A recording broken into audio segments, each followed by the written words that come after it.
வாழ்க்கையே ஒரு போராட்டமாகி போச்சுங்க. போராட்டம் எப்படி நடத்துறதுன்னு பொதுமக்கள்லாம் ஒவ்வொருத்தரும் ஒவ்வொரு மாதிரி யோசிக்கிறாங்க. இங்கே பாருங்கள், தேனி மாவட்டம் பெரியகுளத்தை சேர்ந்த தமிழ் அன்சாரி தான் வீட்டு முன்னாடி ஒரு வேகத்தடை வேணும்னு ஒரு போராடலான்னு முடிவு பண்ணியிருக்காரு. போராட புறப்பட்டு போனவர் போட்டுட்டா போனோம். அப்புறம் என்ன நடந்துச்சு இப்போ சொல்கிறேன் பாருப்போம்.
சார் காக்கி மரியாதை இருக்கு.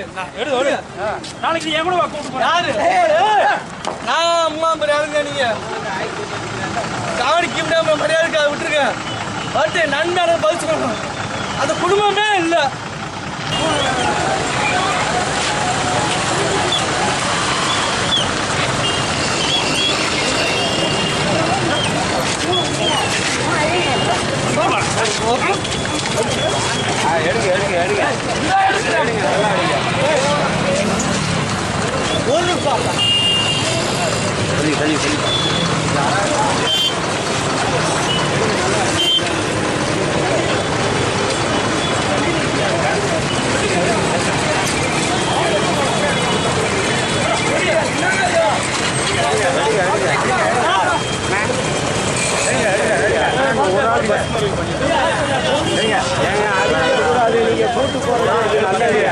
அடிக்கிறதுக்கு ரூல்ஸே கிடையாது.